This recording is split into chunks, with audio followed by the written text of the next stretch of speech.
Everything a family of four eats in a year, grown on a piece of land smaller than most backyards. Not a garden that looks great in July and dies by September. A real food supply. In the ground, in jars, and in the freezer. Everyone assumes this takes 40 acres, a tractor, and about 10 years of trial and error. That story gets pushed a lot, and honestly, it keeps people from ever starting. A quarter acre is 10,890 square feet. That's bigger than the lot a lot of houses already sit on. It's enough. You just have to lay it out right, and almost nobody ever shows you how. So that's what we're doing. 4 zones, real numbers, one property that stops needing the grocery store. Before I get into it, quick ask. If we hit 100 likes on this one, I'm filming the full bed-by-bed walkthrough next, so if you want that, tap the like button now so I remember you asked. Okay, here's what's actually happening on a normal grocery run. A cart for 4 people is running $250, $300 a week, and half of it's wilting in the fridge by Thursday anyway. That's north of $13,000 a year, and none of it grew anywhere near your house. Meanwhile, a lot of people are sitting on a quarter acre doing absolutely nothing but growing grass. That's not a laziness thing. It's not a you need more land thing. Nobody ever handed you the map. Let's draw it. First, the calorie block. This is the part almost every backyard gardener skips, and it's exactly why they never stop buying groceries. They plant tomatoes, some cucumbers, maybe basil. Looks nice, doesn't replace a single meal. Real calories come from 4 crops: potatoes, dry beans, winter squash, and grain corn. Give them about 1,200 to 1,500 square feet, roughly an eighth of your quarter acre. A 100-foot row of potatoes, hilled and mulched right, gives you 150 to 200 pounds. That's a whole year of potatoes off a strip of dirt 3 feet wide. Dry beans, pinto, black, kidney, run 30 to 50 pounds per 100 square feet, and once they're dried, they sit in jars for years. No power, no fridge, nothing. Winter squash might be the easiest calorie crop that exists. One vine throws 30 to 50 pounds, and a single squash lasts on a shelf for months.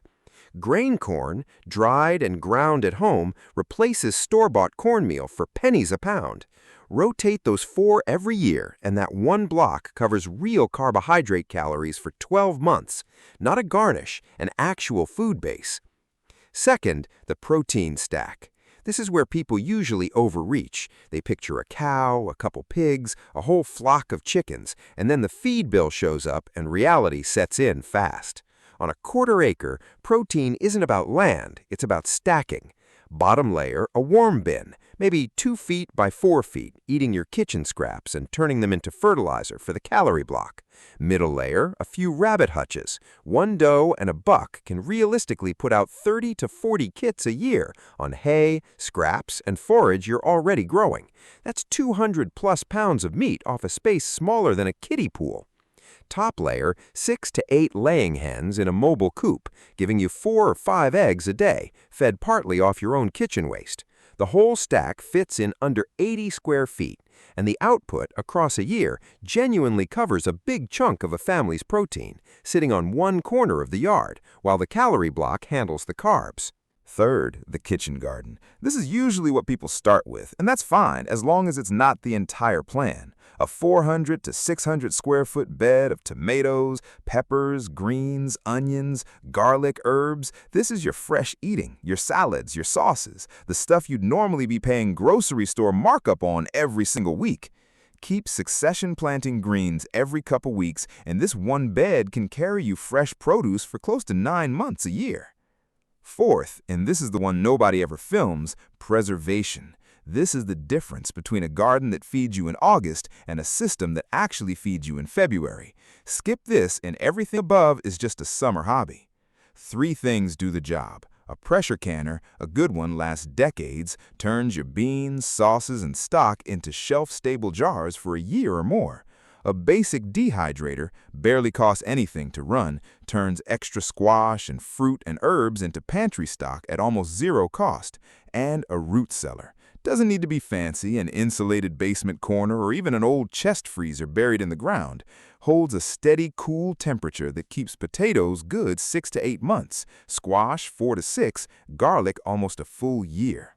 I'll be straight with you. My first year, I did this completely backwards. I planted the pretty stuff first. Tomatoes, peppers, flowers along the fence. The whole thing looked amazing by July. By November, the freezer was empty and I was back at the store buying the same $280 cart I always bought. Second year, I flipped it. Calorie Block first, Protein Stack second, Kitchen Garden third, Preservation last. And that's the year the grocery bill actually dropped by more than half and stayed there through the whole winter. 3 quick mistakes to skip. Don't plant the decorative stuff before the calorie stuff. Kale isn't getting you through January. Potatoes are. Don't collect animals before you've actually mastered one system. Start with worms and a single protein source, not 5 species at once. And do not skip preservation. If you can't store what you grow, you didn't grow food, you grew a snack. Picture next February. A root cellar with potatoes still firm, jars of beans and sauce lined up on a shelf, eggs every single morning, and a grocery bill that's basically just coffee and salt. That's not some dream property somewhere else. That's the same quarter-acre you've already got, just laid out differently. Comment below and tell me which zone you're starting with: Calorie Block, Protein Stack, Kitchen Garden, or Preservation. And if this got you thinking, we're at 100 likes for the full bed-by-bed layout video, so hit that button and let's get there. I read every comment on this channel, so ask me anything down there and I'll answer you myself. See you in the next one.